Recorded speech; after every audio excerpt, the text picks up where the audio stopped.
Assalamualaikum warahmatullahi wabarakatuh. Waalaikumsalam warahmatullahi wabarakatuh.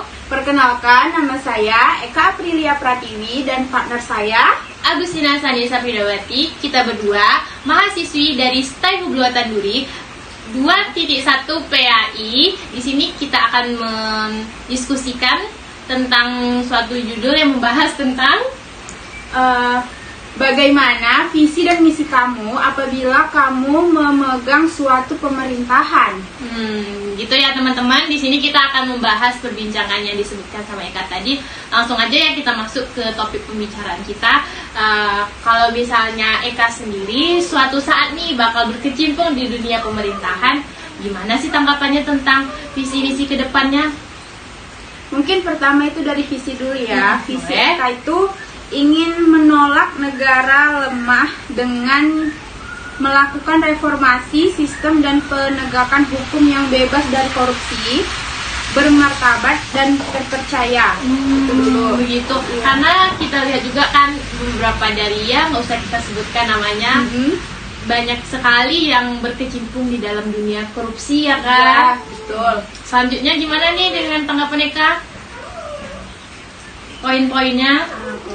Poin-poinnya yaitu membangun politik legislatif yang kuat, pemberantasan korupsi, penegakan HAM, perlindungan lingkungan hidup, dan reformasi lembaga pengakuan hukum. Di situ kita memperkuat KPK, memberantas mafia peradilan, pemberantasan tindakan penebangan liar, perikanan liar, dan pembangunan liar. Begitu. Ya. Kalau dari Eka sendiri gimana nih kalau misalnya suatu saat Eka tuh berkecimpung di dalam dunia pemerintahan, dan apa sih visi misi yang akan Eka terapkan untuk kedepannya untuk negara kita ini? Ya, terutama dari visi dulu ya. Dari visi itu saya ingin membangun sistem dan penegakan hukum yang bebas korupsi, bermartabat dan terpercaya. Terutama di situ dulu. Apalagi sekarang lagi marak-maraknya korupsi nih, gitu. Contohnya itu saya akan membangun politik legislasi yang kuat, pemberantasan korupsi, penegakan HAM, dan perlindungan lingkungan hidup dan reformasi lembaga penegakan hukum. Bagus banget nih teman-teman pembahasan kita tentang korupsi. Dan korupsi itu banyak banget teman-teman, nggak cuma dari korupsi uang, banyak banget contohnya kayak korupsi waktu, terus kayak makanan. Contoh hal kecilnya aja lah, kalau misalnya kita tuh lagi pengen ngumpul nih sama teman-teman kita kan, kita tuh janjiannya di jam 2, tapi ternyata banyak yang datang di jam 2.30, jam 2.40. Itu tuh udah termasuk korupsi waktu teman-teman. Iya, udah lewat berapa menit kan. Terus itu kita juga ingin memperkuat KPK nih. Dari KPK sendiri kan harus kita perkuat ya. Secara kan KPK itu adalah Komisi Pemberantasan Korupsi. Jadi biar korupsi-korupsi di negara kita ini tuh nggak semakin menyebar luas. Nah, Kalau KPK-nya aja nggak amanah, gimana dengan masyarakatnya ya kan? Betul. Nggak mungkin dong Indonesia gini-gini aja nggak ada kemajuannya. Ya, apalagi kan kasusnya juga sekarang seperti itu, banyak tuh korupsi uang negara yang sangat merugikan masyarakat. Dan masyarakat di bawahnya. tentunya hukuman bagi orang-orang yang korupsi itu hukumannya tuh nggak setimpal dengan apa yang mereka lakukan. Jadi karena ya itu tadi mereka punya kekuasaan yang kuat. iya, betul. Kekuasaan tadi sih yang bikin mendorong mereka itu semakin kayak nggak apa-apa deh gitu. Nanti ujung-ujungnya kan bisa di-swap lagi dalamnya. Nanti kalau dapat hukuman orang tuh bisa di-swap lagi gitu teman-teman. Jadi hukuman yang mereka dapat tuh benar-benar nggak setimpal atas apa yang mereka perlakukan. Iya, pengennya sih kayak punya rencana kalau misalnya siapa yang korupsi itu kayak dengan cara nggak usah dihukum gimana-gimana, kita ambil aja nggak sih hartanya. Setuju ya sih, kan? setuju banget sih. Hartanya kita ambil, kan mereka nggak punya kekuasaan lagi buat ini itu.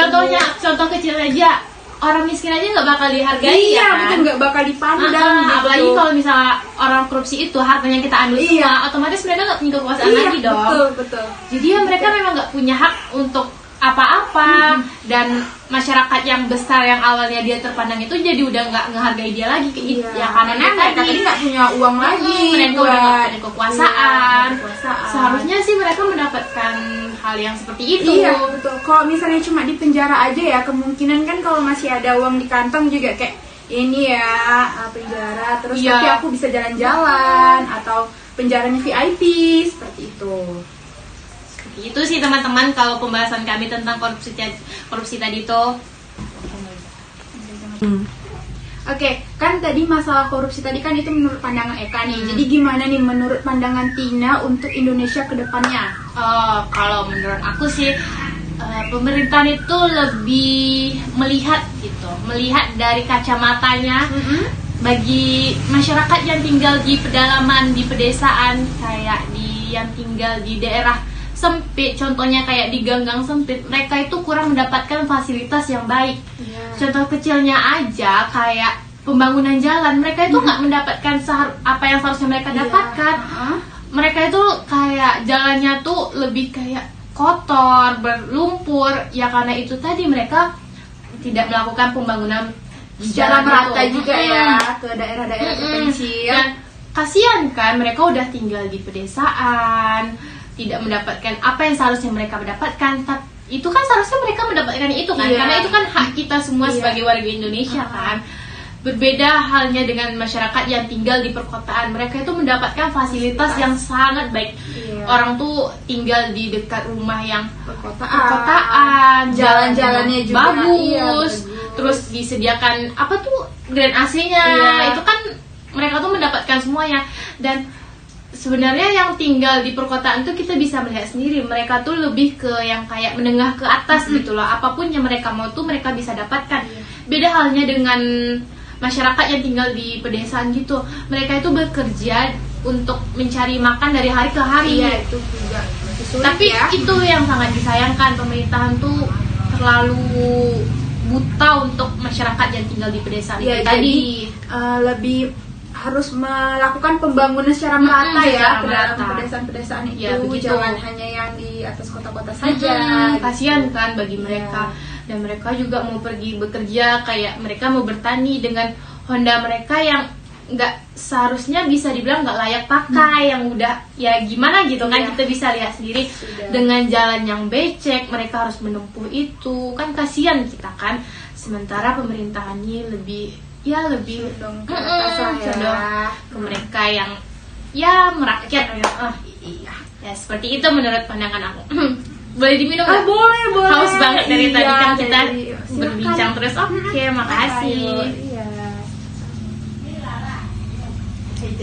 Oke, kita lanjut ke pembahasan kita di awal tadi tentang visi misi di dunia pemerintahan. Gimana dengan pendapat Eka?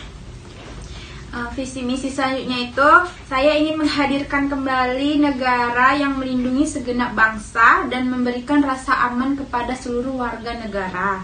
Lalu membuat pemerintah untuk selalu hadir dengan membangun tata kelola pemerintahan yang bersih, efektif, demokratis, dan terpercaya.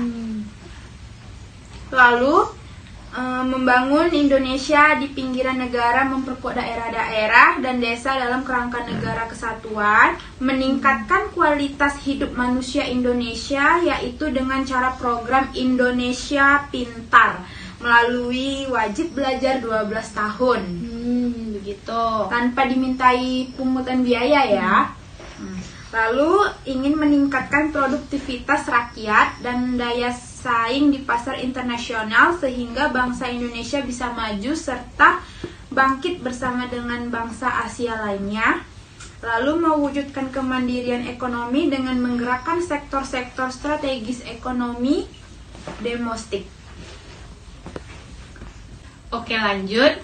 Berikutnya, untuk mewujudkan kemandirian ekonomi dengan menggerakkan sektor-sektor strategi ekonomi domestik. Selanjutnya, membangun revolusi karakter bangsa dengan cara membangun pendidikan kewarganegaraan serta penyeragaman sistem pendidikan nasional. Terakhir, memperkuat kebinekaan dan memperkuat restorasi sosial Indonesia. Begitu tadi teman-teman pembahasan kita.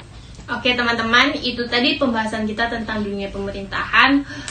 Kita masuk ke poin video ini atau pembelajaran apa sih?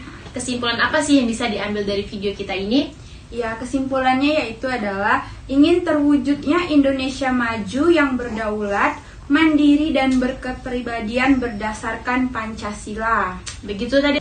Terima kasih sudah menyaksikan video kami, semoga bermanfaat. Jangan lupa like, komen, dan subscribe. Assalamualaikum warahmatullahi wabarakatuh. Bye.